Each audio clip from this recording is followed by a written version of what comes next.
Sometimes we have to ask ourselves, what's using my life? Heard a guy give a lecture one time that says, we are today what we were when. And he was talking about the fact that we, to a great extent, behave, think, react because of some previous experience that we've had. One of the things that we know about life is that it is always changing. Sometimes you're up, sometimes you're down. Sometimes things go real well, and sometimes they don't. Sometimes you're happy, and sometimes you're sad.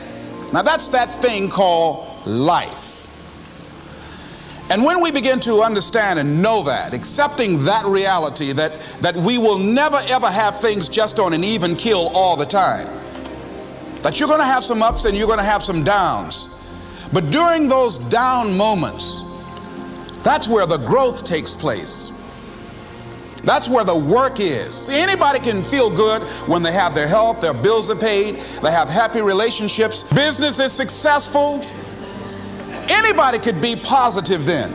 Anybody can have a larger vision then. Anybody can have faith under those kinds of circumstances. Am I correct? See, but the real challenge of growth, mentally, emotionally, and spiritually, comes when you get knocked down. Somebody said that adversity introduces a man to himself or a woman. How you handle it, that's where the growth takes place. When I was facing some challenges, I had a guy say something to me, and I suggest this is one of the first things that you want to do when you're facing a challenge. You want to get unstuck. Evaluate where you are. Look at it, assess yourself. Assess yourself and assess the situation. What brought you there? What role did you play? Earl Nightingale had a saying I like. He said, all of us are self-made, but only the successful will admit it. What has brought you to this point? What did you learn from it? Are you learning anything, or are you doing it over and over and over again?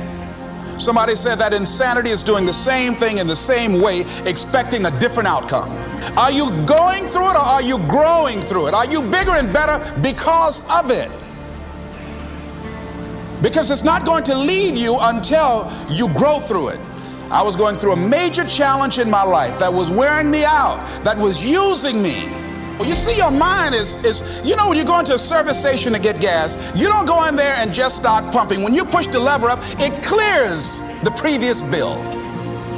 By the same token, if you want to begin to move, you've got to clear your mind of all the unnecessary luggage and baggage that's weighing us down.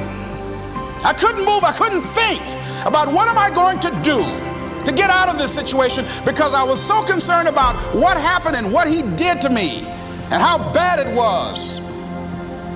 I was so stuck in that I couldn't even focus on what I should have done. Feeling sorry for myself and angry, and none of that was taking me anywhere. So pretty soon I learned through effort, made a conscious, deliberate, determined effort. I had to let it go. I had to forgive it.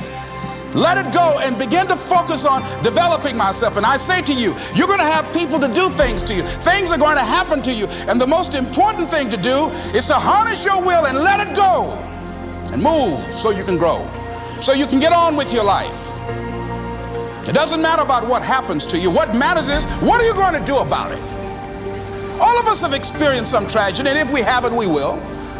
And you can either let it destroy your life, or you can build upon it. You can permit it to let it hold you down, or you can decide, I'm not going to let that happen to me. I'm bigger than this. Make a declaration to yourself. Declare all out war that you're going to get out of this rut. I don't care how good you are. I don't care how talented you are. I don't care how much you work on yourself. There are some times when things aren't going to go right. They just are not going to go right. There are times when anything that can happen will happen. Murphy's Law will be knocking at your door. Why? I don't know why. That's called life. And you have to deal with it. Sometimes your life will be in a slump, just like sports. Some of the best shooters can't hit baskets different times in games. They get in a slump. Do they sit on the sideline and say, I just didn't hit a basket today? No, they continue to execute. I suggest to you that if you are facing a challenge, don't stop. Stay busy. Work your plan. Continue to do those things that you know that work for you after you have evaluated yourself in the situation. Continue to move. Stay busy, stay busy, stay busy. Find somebody that you can help so you can forget about you for a moment. See, sometimes the best thing to do is to be. Sometimes you have to just back up and go within yourself. A bow and arrow, you can't take a bow and just push it out an arrow. You just can't push the arrow out. You have to pull it back and then release it. Sometimes you have to back up and go within and pray and meditate and recharge your batteries. Go away, clear your head, and then come back and look at it from a different vantage point. Don't operate while you're under the spell or the effect of what's going on. Next thing is that you've got to activate the thinker in you. Don't allow your emotions to control you. We are emotional, but you want to begin to discipline your emotion. If you don't discipline and contain your emotions, they will use you. Your mind goes on automatic, just like a guard. You know, I loved reading the book called As a Man Thinketh by James Allen. He uses the analogy of the mind being like a garden. You know, weeds don't have to have any encouragement to grow. You don't have to water them. They don't have to get sunshine. They don't have to have fertile ground. They will grow through the cracks of a sidewalk. Am I right? But if you want to grow orchids or roses or any kind of exotic flowers, there are special processes and procedures you must go through. Well, by the same token, you don't have to force yourself or motivate yourself to think negatively, to be depressed, to hate somebody, to want revenge, to want to get back at somebody, to beat yourself up over the head, to feel loaded with guilt. You don't have to make any effort to do that. Your mind is on automatic. It will do that by itself.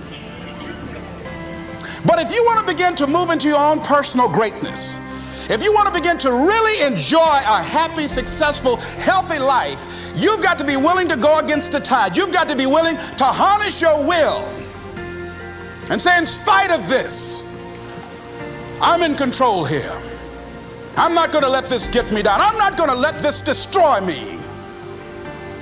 I'm coming back, and I'll be stronger and better because of it. You have got to make a declaration that this is what you stand for.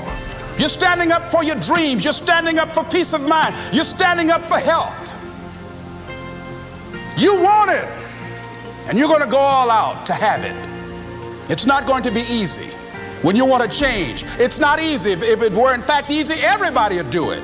But if you're serious, you'll go all out.